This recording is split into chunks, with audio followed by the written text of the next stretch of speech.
So my name's Micah. I spent about the last 8 months building a custom flatbed and removable camper for the back of my 2001 Toyota Tacoma.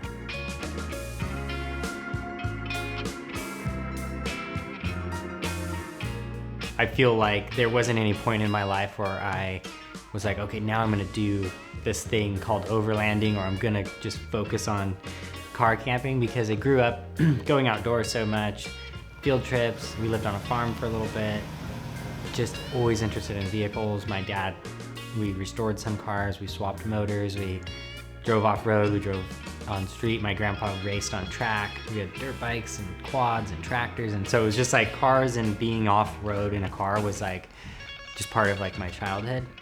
So like grew up like building Legos, like just making our own stuff.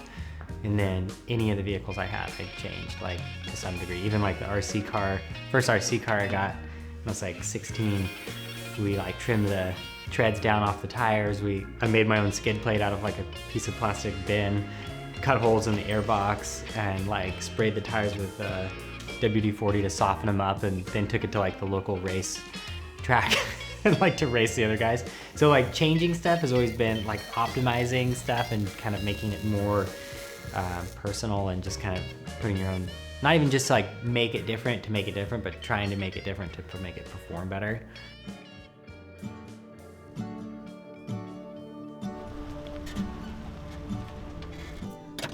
But then once we moved up here, it just made more sense to have like a four-wheel drive truck, because we're at the beach, so that just kind of, I think it was just like a natural life timing where like I had ended up having the truck, and then had the ability to go to some of these other places like on my own.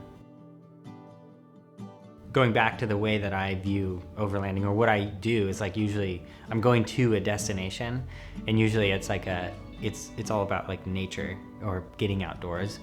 And I do that like here, like sometimes I'll just wake up early, go to the park. We have a state park like 10 minutes from here. Mountain biking, and you're just like in the middle of nowhere, and just getting out, like even just the mixture of like exercising in nature, you know, like if you drive somewhere unique and have to hike like that 700-foot dune, or get to these places that you just wouldn't normally get, that are just too far to walk to, or just to be in. And some of those environments are just so cool, and it's just so important to me as a person to like include that in my life. So I picked the Tacoma because I knew I needed 4 doors. Like versatility and utility for me in a vehicle is like really important, because at this point I didn't have time or money to have like a third play vehicle, just to like buy something that was just gonna only be used for trips and stuff. It needed to be something I could daily drive. But what inspired me to build it like that was just being able to go out with the family, because I had it with just a camper shell on it, which was awesome. I mean, you can sleep in the camper shell, like you just have to have a warm sleeping bag. And I started bringing my son, and it was awesome when he was like this big. And then we kept going on more and more trips and doing stuff, and he eventually got too big where just like last time I camped with him, it was just like super claustrophobic. So really wanted to be able to just like change the truck into something that worked specifically for how I use it. So those road trips where I end at like 3 in the morning, I can just crawl in there, no setup, no campsite, no idea where I'm at, and have like just like this little zone for me or for the kid or the whole family. So that was like the motivation for basically throwing away everything I had done to the other already and starting over. But yeah, like why DIY? Why overland under budget? Like in the beginning, for me, it was like, it's 2 things. Like the budget part of it came about because I was like super on a budget and wanted to do some modifications and stuff. So that was part of it in the beginning. But a huge part of it is just like doing it yourself, because the end product can be so tailored to you as the end user. So like a huge part of product development is, how do we make this work for like everybody? And when you do that, you end up taking away performance aspects, right?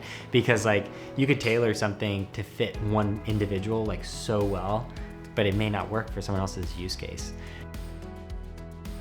I want a roof rack that I didn't have to drill into my roof, that was really slim, that was really lightweight, that was quickly removable. There's like nothing like that on the market for my specific year. So that is like just another catalyst to me, like, okay, I'm gonna make it.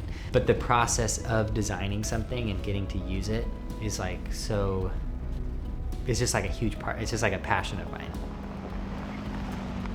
I saved some of the templates, because a lot of times what I'll do is I'll make it out of cardboard.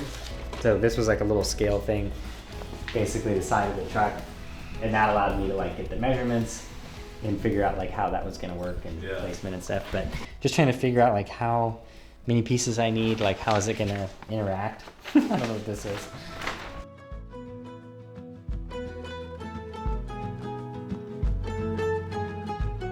The impact I want to have basically is like, I feel like I just want to like help other people learn and kind of demystify some of these things that people feel are mystical. Like welding was a big one for me, even like fabricating, like taking on projects that are that big. Yeah, if people would spend more time with their kids after watching my stuff, or would try new projects that they've never tried, or learn a new skill that they thought was just something they would never learn, that'd be cool to like have that as my impact.